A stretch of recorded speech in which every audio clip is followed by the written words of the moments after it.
Letos mineva 33 let od ustanovitve Zavoda za zdravstveno zavarovanje Slovenije in obenem se letos pripravlja nov 5-letni strateški razvojni program Zavoda za zdravstveno zavarovanje Slovenije za obdobje 2026 do 2031. Letos je prav tako pričel svoj 4-letni mandat na funkciji generalnega direktorja magistra Robert Joljo, ki bo govoril za mano. Njegov program dela in njegove izkušnje iz gospodarstva in vodenja velikih sistemov nam zagotavljajo, da bo funkcijo upravljal strateško in kot dobro, ko verjamemo.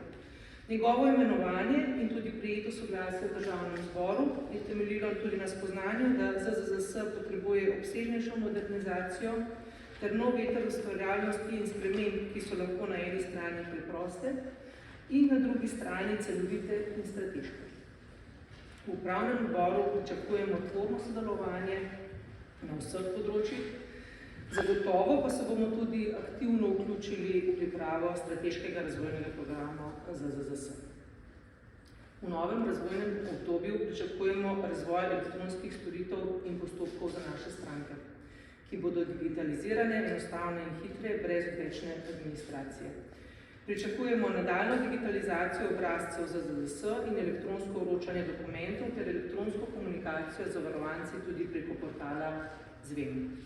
Prav v teh dneh so tako zavarovanci preko portala Zven pričeli prejemati elektronska obvestila o njihovi prijavi ali odjavi zavarovanja, o izdanem bolniškem listu in podobno.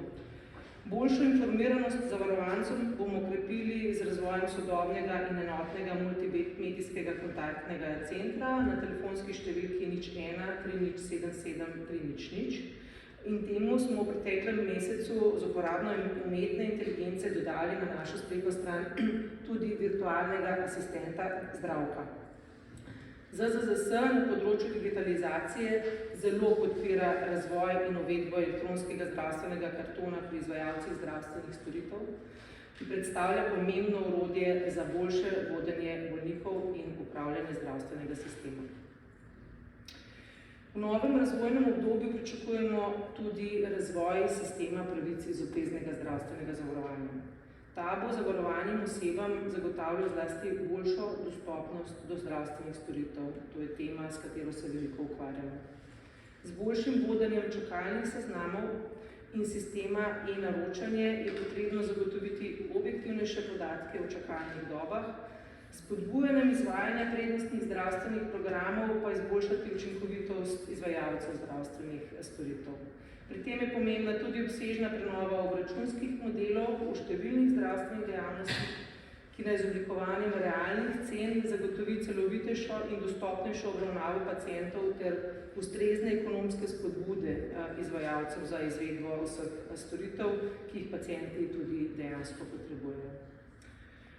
Zato bomo pri noveli Zakona o zdravstvenem varstvu in zdravstvenem zavarovanju, ki je trenutno v javni razpravi, kot veste, podprli rešitve, ki bodo omogočili ZZZS, da zares postane tako imenovani aktivni kupec zdravstvenih storitev. Tu gre predvsem za izvajanje stroškovnih analiz, na podlagi katerih bo lahko ZZZS oblikoval realne cene zdravstvenih storitev in posodabljal med modele plačevanja. Izvajalci bi morali biti zakonsko zavezani za spremljanje stroškov zdravstvenih storitev po pacientu ter za posredovanje teh podatkov na ZZZS. Brez teh informacij v resnici ZZZS ne more postati aktivni kupec zdravstvenih storitev. Prav tako podpiramo rešitve, da bi ZZZS v nadzorih preverjal usklajenost upravljenih storitev z nacionalnimi kliničnimi smernicami ter tako prispeval k višji kakovosti upravljenih storitev.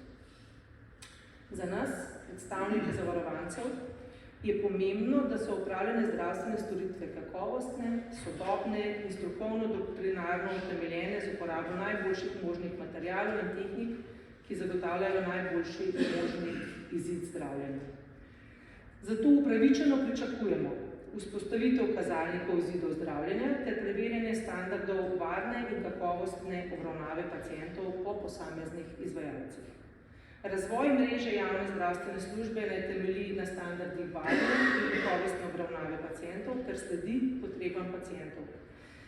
Zaradi omejenih kadrovskih in drugih virov še narediti kakšen korak naprej.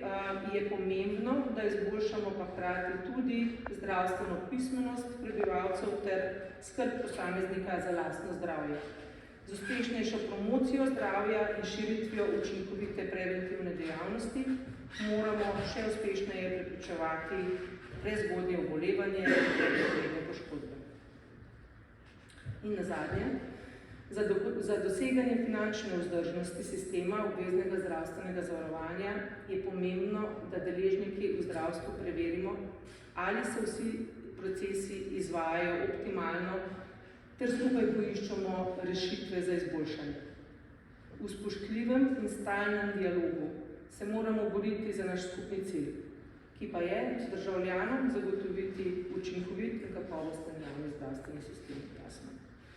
Naloga države na drugi strani, ali pa skupaj z nami, pa je, da sistemu obveznega zdravstvenega zavarovanja, ki je racionalno upravljan, zagotovi manjkajoča finančna sredstva, če so ta posledica občasnih gospodarskih in javnofinančnih kriz, ali pa so posledica odločitev države, ki je zavodu naložila dodatne trajne obveznosti brez zagotovitve ustreznega vira. Vse to in še več bo, verjamem, našlo prostor v strateškem razvojnem programu ZZZS in pri delu upravnega odbora.